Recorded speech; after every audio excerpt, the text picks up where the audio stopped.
ठीक है जी, शुरू करते हैं।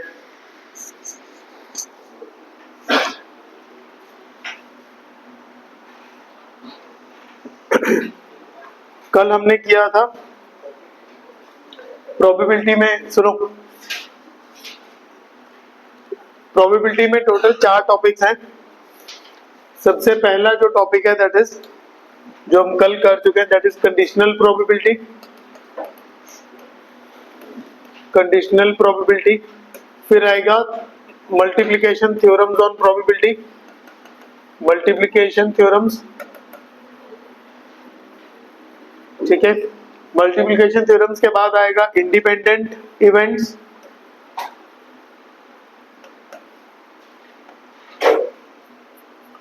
लास्ट है सबसे important Bayes theorem. Bayes theorem का एक क्वेश्चन पक्का पेपर में आना ही आना है, बट बेस थ्योरम को समझने से पहले बाकी चीजों की समझ होनी चाहिए, तभी बेस थ्योरम समझ में आएगी।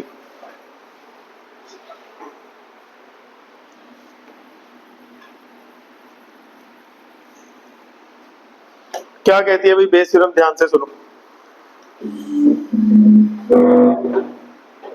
सॉरी, बेस थ्योरम क्यों, अभी तो हमने कल कंडीशन प्रोबेबिलिटी किया ना। हाँ, अभी तो धीरे धीरे गाड़ी आगे चलेगी। कंडीशनल प्रोबेबिलिटी क्या के बाद अगली चीज क्या है, आप लोगों को मैंने होमवर्क दिया था, किया है? अभी आ रहा हूं, मैं चेक करूंगा। हुआ नहीं मतलब? हाँ, तो उसको डाउट बोलते हैं, डाउट भी करेंगे। तू यहाँ क्यों है? जब तो अपने मम्मा को बताएगा कि स्कूल में रहेगी, वो मान जाएंगे तेरी बात? नहीं मान बस ठीक है, फिर तो कोई टेंशन नहीं।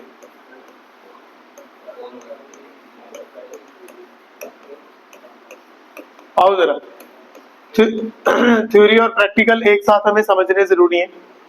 कहता है कि probability of A conditional B, probability of A जब बी हो चुका है, is equal to probability of A and B दोनों का होना, A and B divided by probability of B. अगर मैं बी को उठा के राइट साइड पे ले जाऊं, अगर मैं बी को उठा के राइट साइड पे ले जाऊं, तो ये पिक्चर कुछ ऐसी दिखाई देगी, ये पिक्चर कुछ ऐसी दिखाई देगी। इसको मैं क्या समझता हूं, क्या मतलब दिमाग में सोचते हैं, इसको बोलते हैं probability of A intersection B, का मतलब ए एंड बी बोथ। ऐसा केस ए बी हो गया, बी भी हो गया, ए बी हो गया, बी भी हो गया। कैसे हो गया ए एंड बी? कहता पहले हुआ बी, फिर हुआ ए। फिर का बहुत इंपॉर्टेंस है कि पहले बी हुआ फिर ए हुआ, जब बी ऑलरेडी हो चुका था। आप इस बात को ध्यान से सुनो, वैसे मतलब ऐसा कुछ समझने में मुश्किल नहीं है, फिर भी दिमाग में थोड़ा जोर तो लगेगा। कहता है इसका मतलब क्या हुआ जो ये लिखा हुआ है, क्योंकि इस लिखी हुई चीज को आगे मैं बार बार कहूंगा, पूरा चैप्टर समझना बहुत आसान है, लिखना उतना ही मुश्किल है।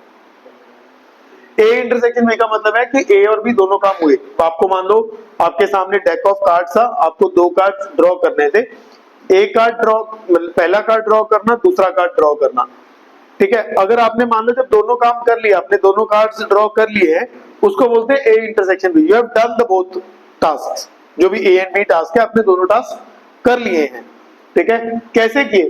पहले एक टास्क किया, फिर दूसरा किया जो पहला कर चुके थे। कंटिन्यूएशन में है ना वो टास्क, ऐसा नहीं है कि वो अलग क्वेश्चन है ये अलग क्वेश्चन है।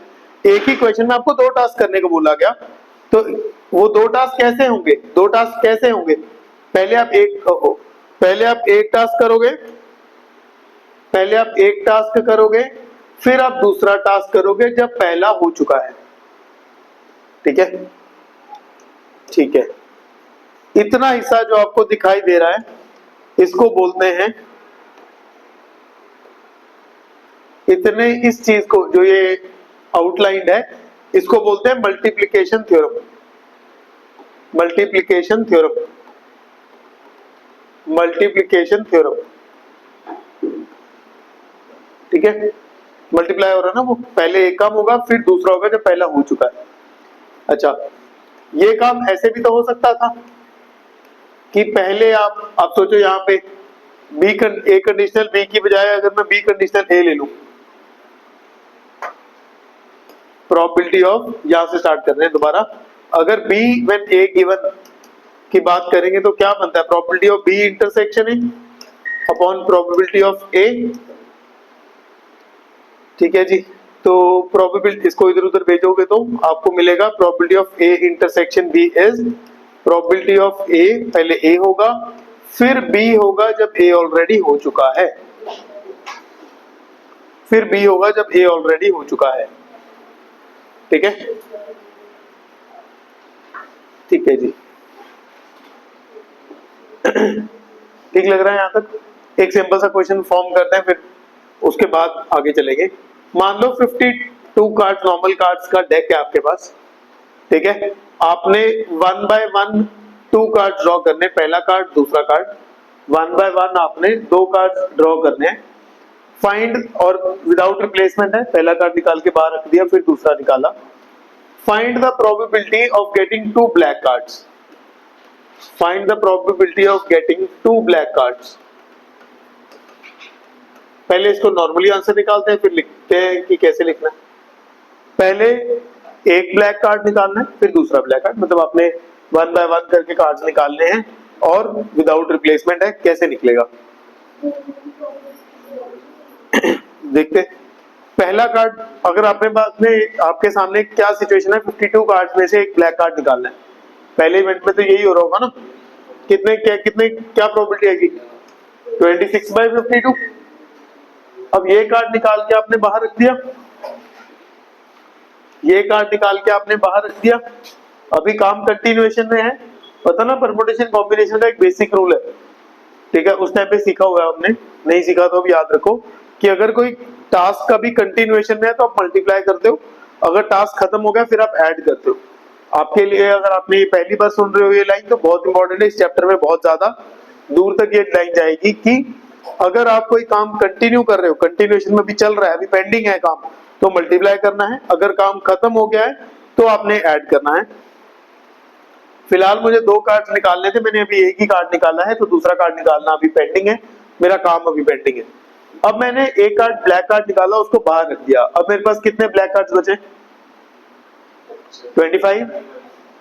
ठीक है, अच्छा, और टोटल कार्ड्स कितने हैं, तो प्रोबेबिलिटी क्या होगी, 25 बाय 51 नहीं होगी, दूसरे कार्ड की 25 बाय 51 होगी।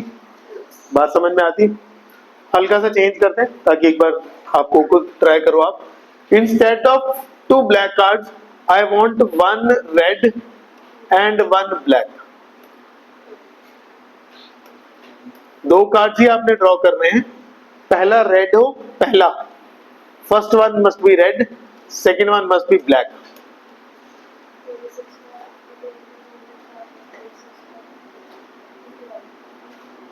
तो ये समझ नहीं आया जो तुमने सेकंड वाले में फेवरेबल बोला ना, 25 6 बाय 51।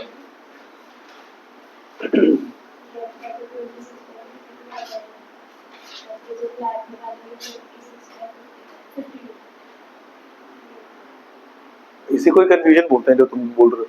26 आयुष बताएगा। आयुष, रेड कार्ड निकालने की क्या प्रोबेबिलिटी है, जो पूछूंगा ध्यान से बोलना। अब मुझे कितने कार्ड्स निकालने थे, अभी तक कितने निकले, तो भी काम कंटिन्यू होना है, 26 पर। ब्लैक कार्ड तो 26 ही हैं, रेड कार्ड एक कम हो गया होगा, ब्लैक कार्ड तो अभी भी 26 ही हैं, टोटल कार्ड 51 हो गए, क्योंकि एक ब्लैक कार्ड तो कम, एक रेड कार्ड तो कम हुआ ही है ना, टोटल में तो डिक्रीमेंट हो गई। बात समझ में आ गई?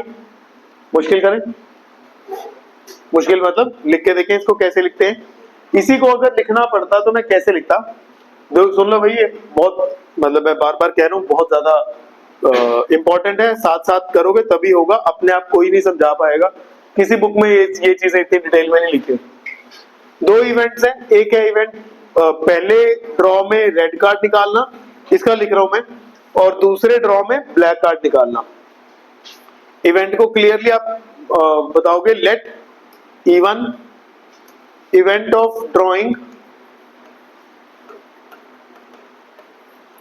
Red card in first draw, red card in first draw. ठीक है, सिर्फ सुनना, लिखना नहीं भी साथ साथ में। इवेंट टू, E2 क्या है? Event of drawing black card in second draw, in second draw. E2 is event of drawing black card in second draw, यही चाहते हैं, पहले रेड आए फिर ब्लैक आए। अच्छा अच्छा, तो अब E1 इंटरसेक्शन E2 का मतलब क्या हुआ भाई? मतलब समझो पहले, E1 इंटरसेक्शन E2 का मतलब दोनों चीजें हुई। दोनों चीजें क्या हुई? पहले रेड कार्ड भी आ गया, दूसरा ब्लैक कार्ड भी आ गया। यही तो हमारी रिक्वायर्ड प्रोबेबिलिटी है, ये हमारी रिक्वायर्ड प्रोबेबिलिटी नहीं है?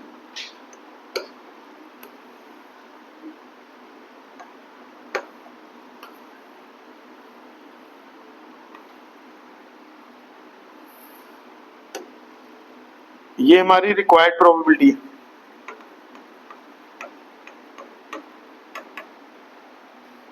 ये हमारी रिक्वायर्ड प्रोबेबिलिटी है, ठीक है। रिक्वायर्ड प्रोबेबिलिटी क्या है?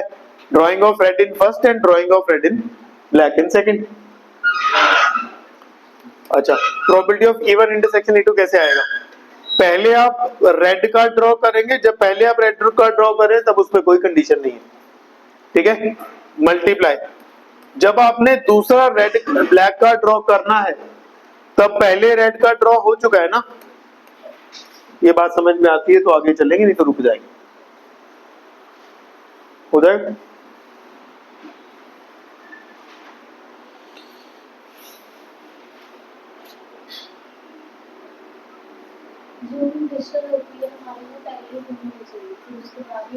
ऑब्वियसली हाँ, यहाँ पे E1 E2 E1 नहीं हो सकता, E2 E2 E1 नहीं हो सकता, ठीक है, क्योंकि जो हो चुका है वही यहाँ आएगा, ठीक है, जो हो चुका है वही यहाँ आएगा। अब आप इनकी इंडिविजुअल प्रोबेबिलिटीज निकालो, E1 प्रोबेबिलिटी निकालो। तो निकालने के लिए यहाँ कुछ खास इतना करने की जरूरत नहीं है।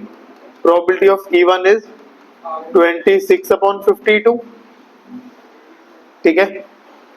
Probability of E2 E1 is 25/51। बस रिक्वायर्ड प्रोबेबिलिटी निकाल लो, 26/52 एंड 25/51, ठीक है। इसको सॉल्व करके आंसर फाइनल लिखोगे आप, ये आपका आंसर होगा।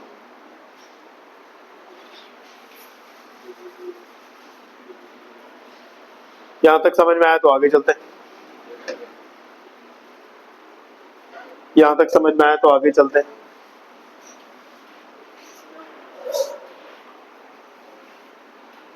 क्वेश्चन देखिए, डाउट है होमवर्क में? होमवर्क के डाउट्स पहले करें, डाउट से करते हैं पहले। बोलो डाउट्स, बोलो। 13 बुक ही खोल लेते हैं, बुक में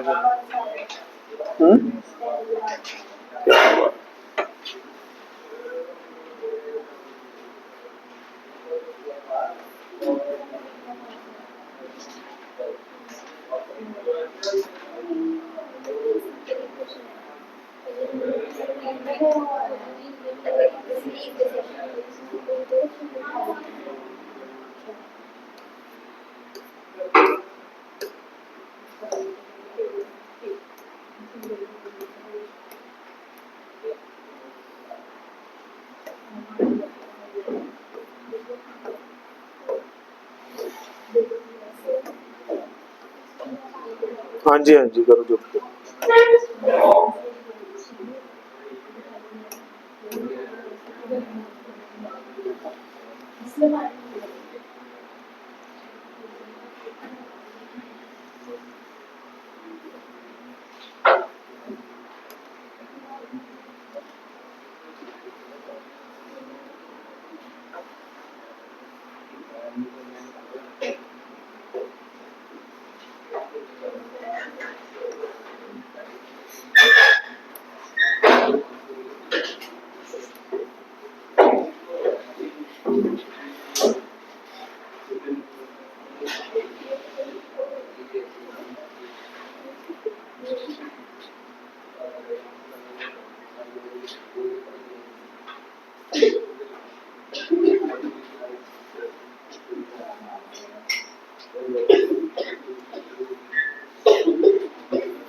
8 से पहले किसी का डाउट है कोई?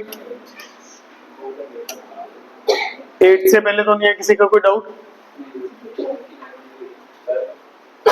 हाँ जी, इसको ना वहीं ले चलते हैं।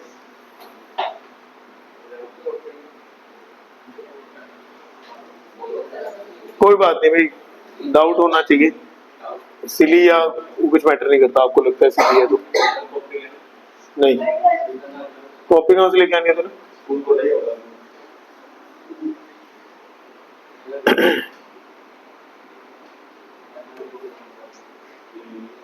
अरे ये क्या है?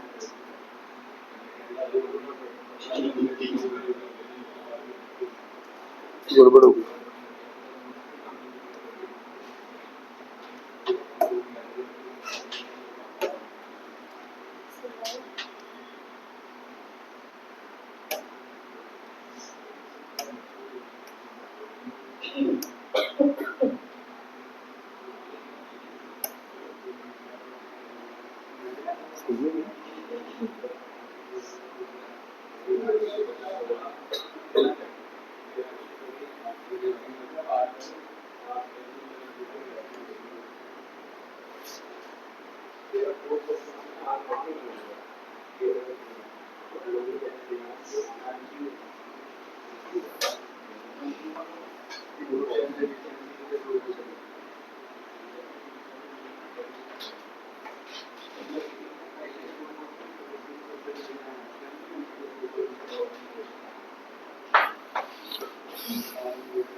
ओ भाई अब बोलो, 8 से स्टार्ट सारे लिख लेते हैं, मतलब एक एक करके बोलते जाओ कि कौन कौन से। 8 से पहले तो नहीं है किसी का? 8 से सबसे पहले dice throne 3 times 4 appears on the third toss, 6 and 5 appears respectively on the 2 tosses। साथ साथ में देखना लिखना कैसे, वैसे यहाँ पे उसने इवेंट्स क्लियरली मेंशन करी हुई हैं। तो E is 4 appear on third toss, probability of E will be, third toss पे 4 आने की प्रोबेबिलिटी कितनी होती है? 4 आने की प्रोबेबिलिटी 1/6 ही होगी, थर्ड टॉस पे है ना, थर्ड टॉस पे है 4 आने की प्रोबेबिलिटी 1/6 होगी। F क्या है? 6 and 5 respectively appear on the first two tosses, 6 and 5 respectively appear on the first two tosses, on first two tosses, ठीक है।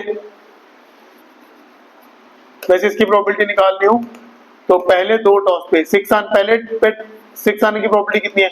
1/6। दूसरे पे 5 आने की प्रोबेबिलिटी कितनी है? 1/6, 1/36 बनता है, ठीक है। चाहता क्या है वो हमसे?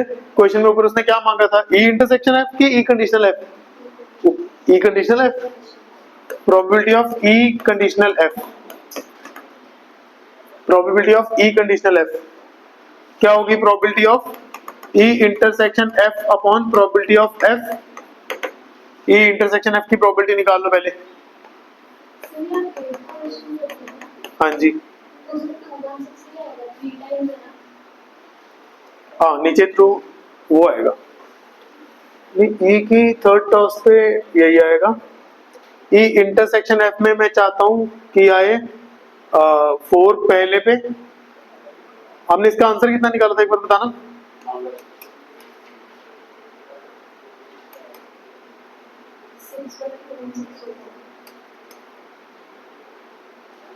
ठीक तो है,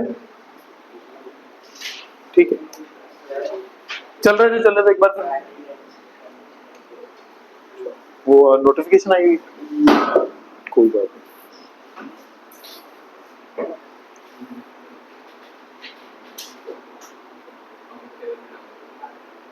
इतना ब्लर क्यों है?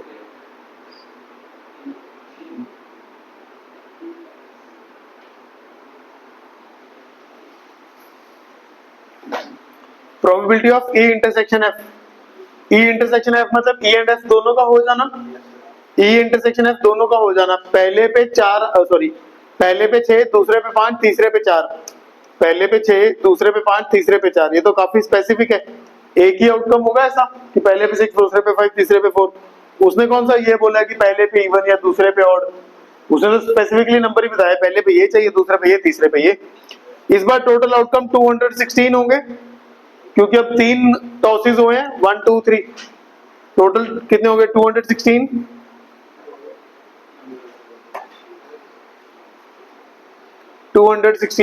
है ना। बस इसको फॉर्मूला में पुट कर लो, इसको फॉर्मूला में पुट कर लो, 1 by 216 divided by 1 by 36, 36 by 216 which will give you 1 by 6। मामसी जो तू कह रही है कि सर यहाँ 216 आएगा या यहाँ 216 आएगा, देख क्वेश्चन सिंपल सा पढ़, 4 अपीयर ऑन थर्ड टॉस, तीसरे टॉस, अगर मैं सिर्फ तीसरे टॉस की बात करूं वो सिंगल ही है, एफ के अंदर 2 टॉसेस हुए।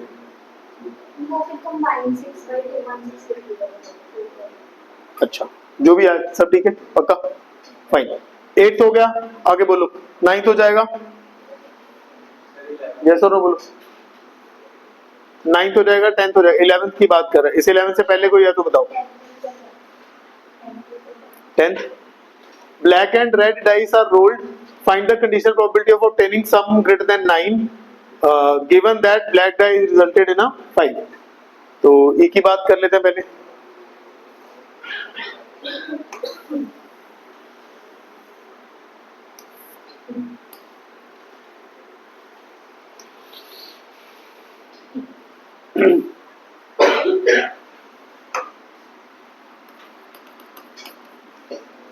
क्या कह रहा है, condition probability of obtaining sum greater than 9, ई है आपका सम ग्रेटर देन 9, ई है आपका सम ग्रेटर देन 9, एफ क्या है, black die resulted in a 5, black die resulted in a, black die resulted in a 5, probability of E कितना होगा, sum greater than 9, greater than 9 है, 9 भी नहीं चाहिए, 10 11 12 सम आएगा, 10 के कितने केसेस हैं, 5 5 6 4 4 6 3 केसेस हैं, 11 के कितने केसेस हैं, 2, टोटल 6 केसेस होंगे, 6 by 36 is equal to 1 by 6। Black die resulted in 5, black die तो एक ही डाई है, उसका 5 में रिजल्ट आना 1 by 6, उसका 5 रिजल्ट आना 1 by 6, प्रोबेबिलिटी ऑफ, ये एफ है ना यहाँ पे, ठीक है ध्यान रखना ये एफ है,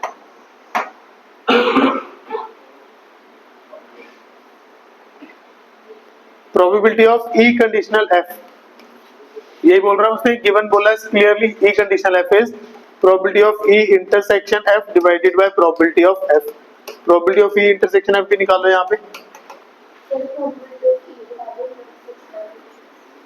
सम ग्रेटर देन 9, 1 1 1 2 चलते चलते 1 6 2 1 2 2 चलते चलते 2 6 3 1 6 1,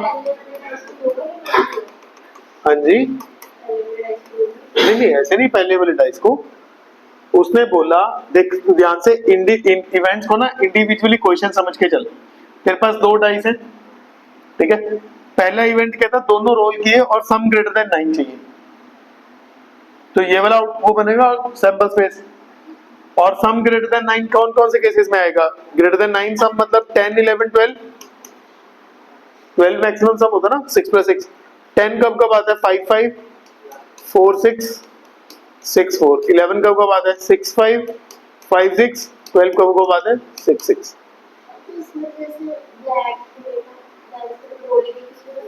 हाँ तो उसको एक ही लेंगे, मैं तो भी सिर्फ एक ही बात कर रहा हूँ, मैंने क्या बोला था स्टार्टिंग में आते ही, सबसे पहले आपने इंडिविजुअली जो इवेंट्स है नेमिंग करनी है इवेंट्स की, नेमिंग करने के बाद सिचुएशन आपके थोड़े कंट्रोल में आनी शुरू होगी। आपने सम ग्रेटर देन 9 लिया है इधर पहले वाले को, उसके टाइम पे तो आगे नहीं पड़ा था ब्लैक डाई ने क्या किया क्या नहीं किया, एफ में कह रहा है कि ब्लैक का 5 का रिजल्ट आया, अब इस केस में तूने सिर्फ ब्लैक ही रोल किया, ब्लैक ही रोल किया तो एक ही डाइस रोल करेगी। एक डाइस में 5 आने के क्या चांसेस है? 1/6। अरे मेरी बात समझ, यहाँ तो मैंने 36 नहीं लिखा ना, क्योंकि एक ही डाई रोल किया था। वो अलग इवेंट है, ये अलग इवेंट है। ठीक है जी। अब तू मुझे बात, अच्छा अब तू मुझे बता, E इंटरसेक्शन F चाहिए मुझे। इसका मतलब क्या है कि E इंटरसेक्शन F का मतलब है कि सम 9 से बड़ा भी आना चाहिए और ब्लैक का रिजल्ट 5 भी आना चाहिए। अब जब मैं ये डाइस रोल कर रहा हूं तो पहला ब्लैक है, दूसरा रेड है, पहला ब्लैक है, दूसरा रेड है, ब्लैक है, रेड है। समझ रहे हो? समझ रहे हो? अब मैं चाहता हूं कि ब्लैक का रिजल्ट 5 ही हो।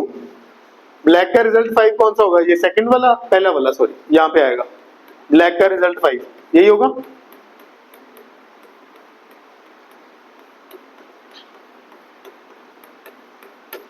आ रही है बात समझ? आ रही है बात समझ? Black resulted in 5। ई भी हो जाए साथ में, सम ग्रेटर देन 9 आ जाए। सम ग्रेटर देन 9 किस में आएगा? इन दो केसेस में आएगा। तो इसकी प्रोबेबिलिटी क्या होगी? अगर मुश्किल लग रहा है तो रुक जाते हैं, वेट करते हैं, समझते हैं, फिर आगे बढ़ते हैं। वैसे ज्यादा इंपॉर्टेंट है समझ आना। लिखने में हम थोड़ा बहुत ऊपर नीचे करेंगे, चलेगा, ठीक है। तो अभी अगर नहीं समझ में आया तो एक बार दोबारा कोशिश करेंगे इसके बाद। E इंटरसेक्शन F का फॉर्मूला वैल्यू पुट कर दो, 2/36, F की वैल्यू 1/6। कितना? 6/18, 1/3 आ रहा है। देखो जरा, 1/3 आ रहा है, 2/6 1/3 आएगा। ठीक है, ठीक लग रहा है कुछ? पक्का? जिन्होंने सॉल्व किया होगा उनका आंसर अगर आया है तो यही आया होगा। नीचे एक बार जरा ध्यान से सिंपल करने की कोशिश करते हैं।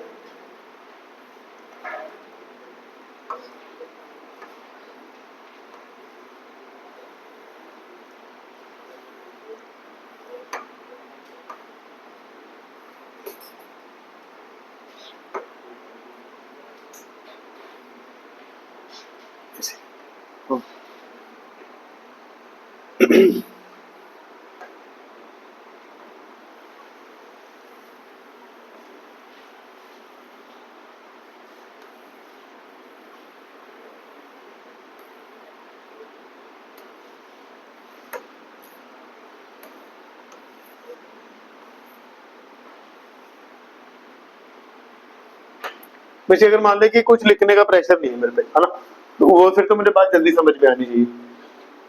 10th क्वेश्चन क्या कहता है? कहता है कंडीशनल प्रोबेबिलिटी निकालो obtaining sum greater than 9 given that black die resulted in 5। Black die resulted in 5 जो गिवन के बाद वाली चीज होती है वो मेरे टोटल आउटकम्स बन जाते हैं। पता था, कल का लेक्चर लगाया ना, गिवन के बाद वाली चीज। गिवन के बाद क्या है? ब्लैक डाई रिजल्टेड 5, तो क्या बनेगा? 5-1, पहला ब्लैक डाई है ना, 5-1, 5-2, 5-3, 5-4, 5-5, 5-6, ये दे टोटल आउटकम्स है। इसमें से कहता है बताओ सम ग्रेटर देन 9। मैंने कहा सम ग्रेटर देन 9 तो एक ये देगा, एक ये देगा। ये एग्जैक्ट 9 दे रहा है, मुझे ग्रेटर चाहिए, तो 2 मेरे फेवरेबल है, 6 मेरे टोटल है, 1/3 आ रहा है। ऐसे समझ में आता है? ठीक है। मेरे कहने का मतलब ये, देखो लिखना उतना ही इंपॉर्टेंट है जितना समझना है, बट फिर भी अगर दोनों में से तुम पूछोगे कि क्या इंपॉर्टेंट है तो लिखना समझ में आना इज मच मोर इंपॉर्टेंट। उसका क्या फायदा लिखने की करते रहे, समझ आ नहीं रहा क्वेश्चन में करना क्या। चलो आगे बढ़ते हैं, बी पार्ट हो पाएगा? ठीक है जी। 11th था किसी का डाउट? 11th है डाउट? ठीक है जी। A fair die is rolled, consider events E, F, G, E conditional F, F conditional E। A fair die is rolled, E conditional F, ये तो कुछ भी नहीं है, सिंपल। E कंडीशनल F का मतलब probability of E intersection F divided by probability of F। आप तीनों प्रोबेबिलिटीज पहले निकाल लो। E की निकाली, E की प्रोबेबिलिटी कितनी है? 3/6। F की प्रोबेबिलिटी कितनी है? 2/6। E इंटरसेक्शन F की कितनी है? E इंटरसेक्शन F में कौन कौन है? 3 and 3, 1/6। अब जो वो मांग रहा है पहले केस में निकाल दो। Probability of E conditional F, probability of E intersection F divided by probability of F। E intersection F is 1/6, F is what? 1 by 3, 3 by 6, that is 1 by 2. F conditional E.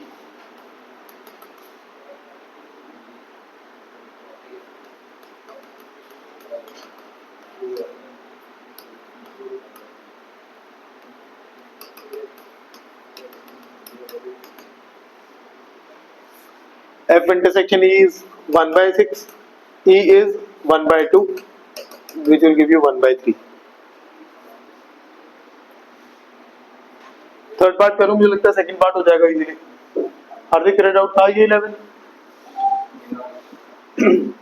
मैं कह रहा हूं अगर first part समझ में आया कैसे किया, सेकंड पार्ट भी मेरे अकॉर्डिंग बिल्कुल सेम ही है, कुछ फर्क नहीं है. आपको E की प्रोबेबिलिटी चाहिए विच इज 1 by 2, G की प्रोबेबिलिटी 4 by 6, है ना? ये हो जाएगा. एक बार ये देखते हैं, E यूनियन F. इसमें पता क्या करो, E यूनियन F को नया नाम दे दो, कुछ H नाम दे दो, क्योंकि G तक तो आप नाम दे चुके. ठीक है. Probability of H given G, probability of H intersection G divided by probability of G. ठीक है. H के केसेस कौन कौन से हैं भाई? H is E union F. E union F is 1 2 3 5.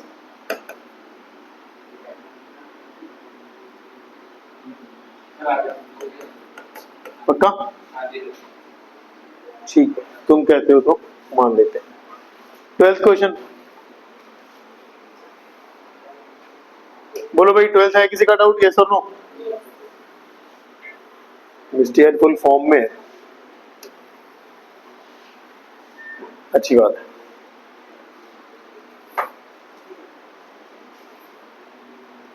Assume that each born child is equally likely to be a boy or a girl. If a family has 2 children, what is conditional probability that both the girls are given that youngest is a girl?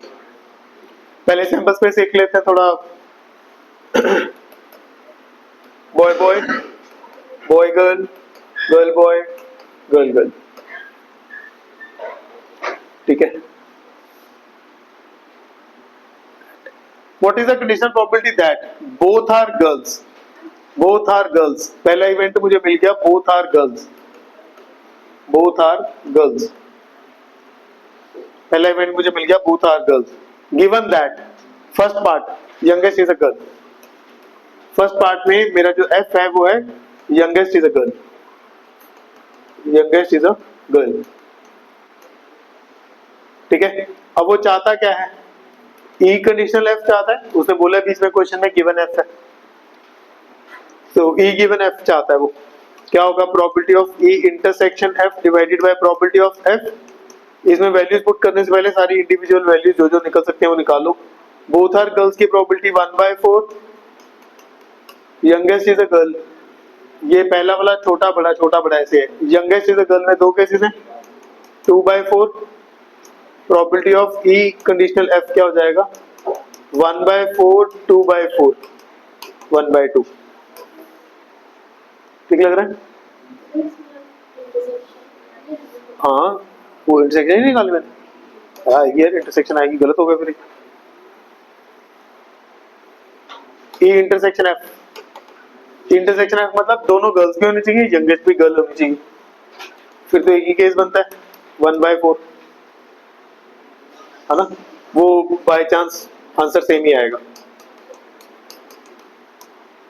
अच्छा, value formula पहले लिखा हुआ है तो दोबारा लिखने की जरूरत नहीं है.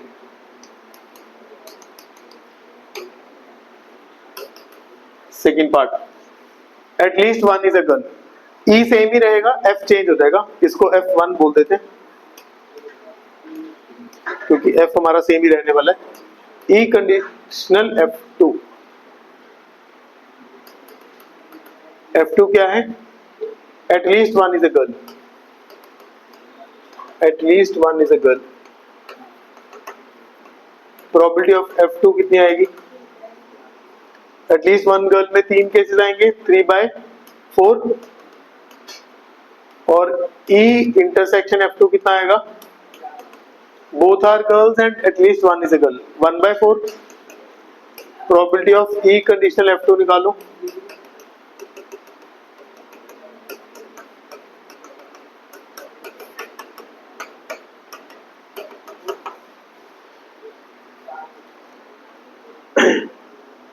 लिखना भी इंपॉर्टेंट है, जैसे लिख रहा हूँ अगर ऐसे ही लिखोगे थोड़ी अच्छी राइटिंग में तो बहुत अच्छा स्कोर आएगा, ठीक है।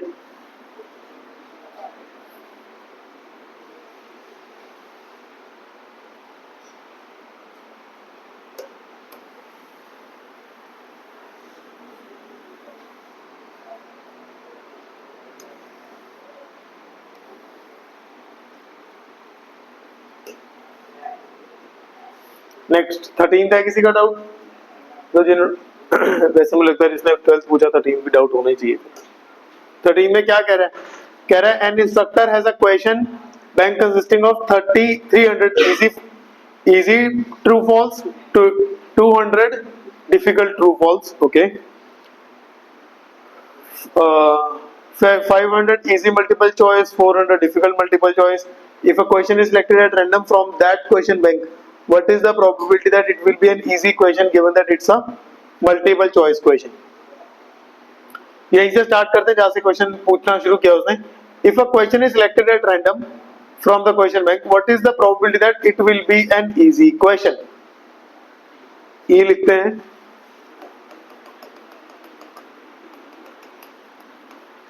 it will be an easy question. It will be an easy question. दूसरा है given that के बाद it is a multiple choice question.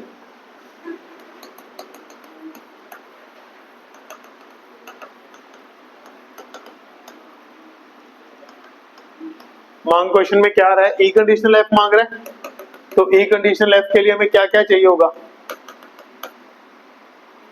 E intersection F divided by probability of F. जो जो चाहिए बस वही निकाल लो। Probability of F multiple choice question, total question देख लो कितने हैं भाई, 300, 200, 500, 500, 500, 1000 और 400, 1400, ठीक है।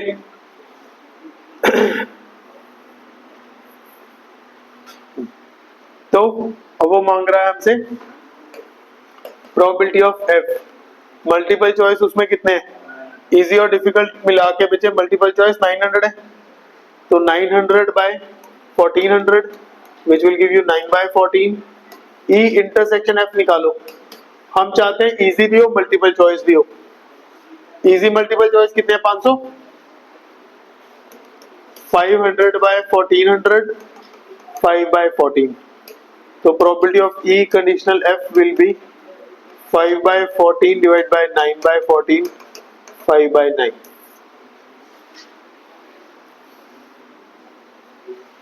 Next.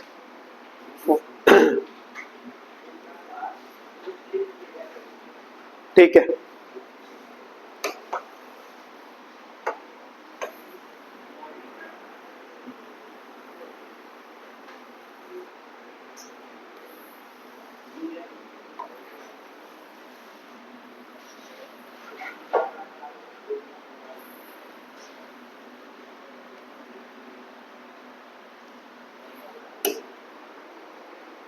next आ जाओ भाई 14th।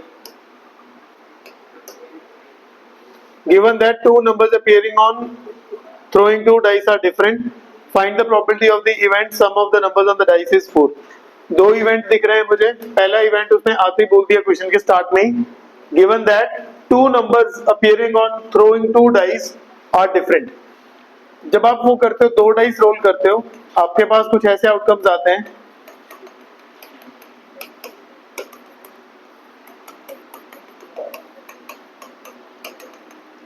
टोटल 36 आउटकम्स होते हैं ना,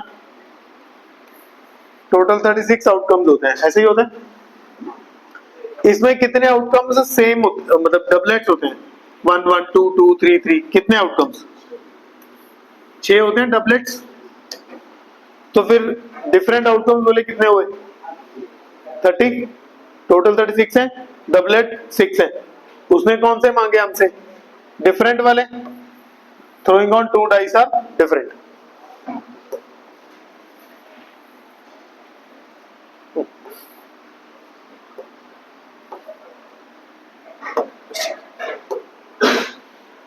डिफरेंट के लिए पहले वाले केस में देखो जरा, यहां पे हमसे मांग रहा है टू डाइस आर डिफरेंट, तो ई में getting a number, getting number on two dice are different.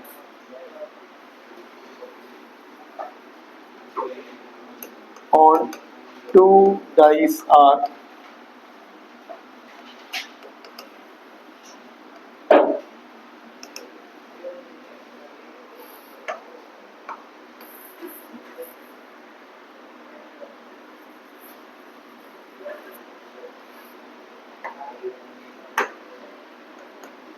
getting number on two dice are different. F क्या है? The sum of numbers on the dice is 4.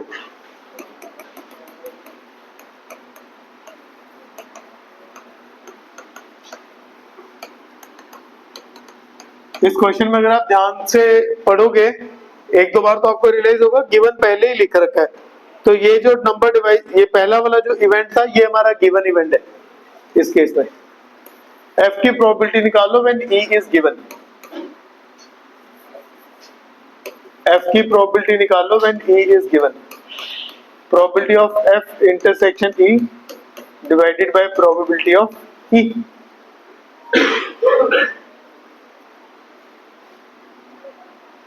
Next, इसमें क्या करेंगे हम? Probability of E निकालो पहले।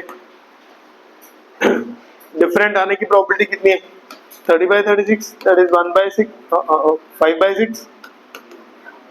E इंटरसेक्शन F, दोनों चीजें हो जाए, क्या क्या हो जाए? दोनों पे डिफरेंट भी आ जाए और sum on the number of dices 4 भी आ जाए। 4 कैसे आता है? 1 3 3 1, 1 3 3 1, 2 डिवाइडेड बाय 36, 1/6। तो वैल्यूज पुट कर लो, आगे पुट कर लो। Probability of F conditional E is 1/6, 5/6, 1/5।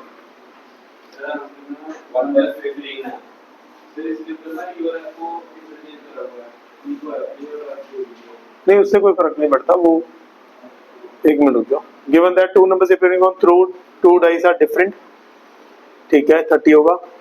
Find the probability of the event sum of number on the dice is 4। Sum of the number on the dice is 4। हाँ या नहीं, ये मैंने यहाँ पे गड़बड़ करी है, मैंने यहाँ गड़बड़ करी है। तो एक मिनट तुम एक मिनट चुप करो। अरे मैं सोच रहे तो 2 मिनट क्या। अच्छा अच्छा अच्छा अच्छा, तुम कह रहे हो बड़ी प्रॉब्लम नहीं है, छोटी ही है, ठीक है। अभी बॉयज कह रहे हैं कि छोटी ही प्रॉब्लम है, तो छोटी ही होगी।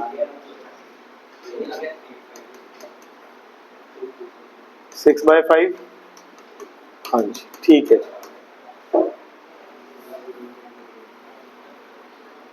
नेक्स्ट देखें।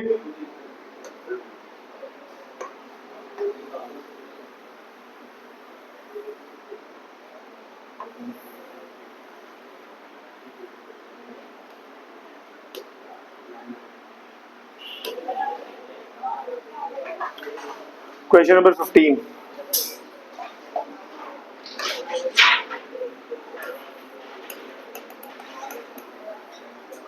Consider the experiment.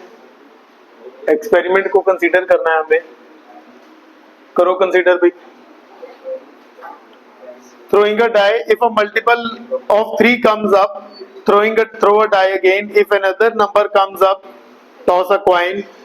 Find the conditional probability of the event the coin shows tail given that at least one of the dice shows 3. एक मिनट, ठीक है, ध्यान से क्वेश्चन को सुनेंगे भी सारे। क्वेश्चन में काफी कुछ है सीखने लायक।